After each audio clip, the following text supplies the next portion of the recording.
नमस्कार, मैं अनामिका। एक बहुत ही सुंदर कहानी आज मैं आपके सामने प्रस्तुत कर रही हूँ। स्वर्ग के दर्शन। लक्ष्मी नारायण बहुत भोला लड़का था। वह प्रतिदिन रात में सोने से पहले अपनी दादी से कहानी सुनाने को कहता था।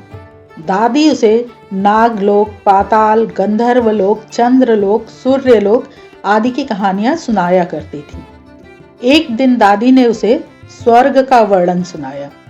स्वर्ग का वर्णन इतना सुंदर था कि उसे सुनकर लक्ष्मी नारायण स्वर्ग देखने के लिए हठ करने लगा।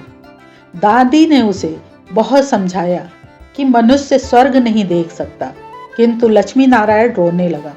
रोते रोते ही वह सो गया। उसे स्वप्न में दिखाई पड़ा कि एक चमचम चमकते देवता उसके पास खड़े होकर कह रहे हैं, बच्चे, स्वर्ग देखने के लिए मूल्य देना पड़ता है। तुम सर्कस देखने जाते हो तो टिकट देते हो ना, स्वर्ग देखने के लिए भी तुम्हें उसी प्रकार रुपए देने पड़ेंगे। स्वप्न में ही लक्ष्मी नारायण सोचने लगा कि मैं दादी से रुपए मांगूंगा, लेकिन देवता ने कहा, स्वर्ग में तुम्हारे रुपए नहीं चलते, यहाँ तो भलाई और पुण्य कर्मों का रुपया चलता है। अच्छा, तुम यह डिबिया अपने पास रखो। तुम कोई अच्छा काम करोगे तो 1 रुपया इसमें आ जाएगा, और जब कोई बुरा काम करोगे तो 1 रुपया इसमें से उड़ जाएगा। जब यह डिबिया भर जाएगी तब तुम स्वर्ग देख सकोगे। जब लक्ष्मी नारायण की नींद टूटी तो उसने अपने सिरहाने से सचमुच एक डिबिया देखी। डिबिया लेकर वह बड़ा प्रसन्न हुआ। उस दिन उसकी दादी ने उसे 1 पैसा दिया। पैसा लेकर वह घर से निकला। एक रोगी भिखारी उससे पैसा मांगने लगा। लक्ष्मी नारायण भिखारी को बिना पैसा दिए भाग जाना चाहता था। इतने में उसने अपने अध्यापक को सामने से आते देखा। उसके अध्यापक उदार लड़कों की बहुत प्रशंसा किया करते थे। उन्हें देखकर लक्ष्मी नारायण ने भिखारी को पैसा दे दिया।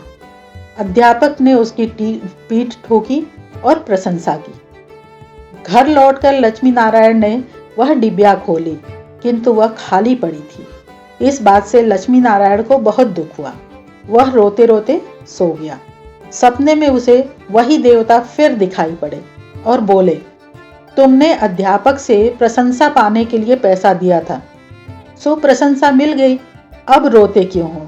किसी लाभ की आशा से जो अच्छा काम किया जाता है वह तो व्यापार है, वह पुण्य थोड़े ही है। दूसरे दिन लक्ष्मी नारायण को उसकी दादी 2 आने पैसे दिए। पैसे लेकर उसने बाजार जाकर 2 संतरे खरीदे। उसका साथी मोतीलाल बीमार था। बाजार से लौटते समय वह अपने मित्र को देखने उसके घर चला गया। मोतीलाल को देखने उसके घर वैद्य आए थे। वैद्य जी ने दवा देकर मोतीलाल की माता से कहा, इसे आज संतरे का रस देना। मोतीलाल की माता बहुत गरीब थी। वह रोने लगी और बोली, मैं मजदूरी करके पेट भरती हूँ। इस समय बेटे की बीमारी में कई दिन से काम करने नहीं जा सकी। मेरे पास संतरे खरीदने के लिए 1 भी पैसा नहीं है। लक्ष्मी नारायण ने अपने दोनों संतरे मोतीलाल की माँ को दिए। वह लक्ष्मी नारायण को आशीर्वाद देने लगी। घर आकर जब लक्ष्मी नारायण ने अपनी डिबिया खोली तो उसमें 2 रुपये चमक रहे थे। एक दिन लक्ष्मी नारायण खेल में लगा था। उसकी छोटी बहन वहां आई और उसके खिलौनों को उठाने लगी। लक्ष्मी नारायण ने उसे रोका। जब वह न मानी तो उसने उसे पीट दिया। बेचारी लड़की रोने लगी। इस बार जब उसने डिबिया खोली तो देखा कि उसके पहले के इकट्ठे कई रुपए उड़ गए हैं। अब उसे बड़ा पश्चाताप हुआ। उसने आगे कोई बुरा काम न करने का पक्का निश्चय किया। मनुष्य जैसे काम करता है वैसा उसका स्वभाव हो जाता है। जो बुरे काम करता है उसका स्वभाव बुरा हो जाता है। उसे बुरा काम करने में ही आनंद आता है। जो अच्छा काम करता है उसका स्वभाव अच्छा हो जाता है। उसे बुरा काम करने की बात भी बहुत बुरी लगती है। लक्ष्मी नारायण पहले रुपए के लोभ से अच्छा काम करता था। धीरे धीरे उसका स्वभाव ही अच्छा काम करने का हो गया। अच्छा काम करते करते उसकी डिबिया रुपयों से भर गई। स्वर्ग देखने की आशा से प्रसन्न होता उस डिबिया को लेकर वह अपने बगीचे में पहुंचा। लक्ष्मी नारायण ने देखा कि बगीचे में पेड़ के नीचे बैठा हुआ एक बूढ़ा साधु रो रहा है। वह दौड़ता हुआ साधु के पास गया और बोला, बाबा, आप क्यों रो रहे हैं? साधु बोला, बेटा, जैसी डिबिया तुम्हारे हाथ में है वैसी ही एक डिबिया मेरे पास थी। बहुत दिन परिश्रम करके मैंने उसे रुपयों से भरा था।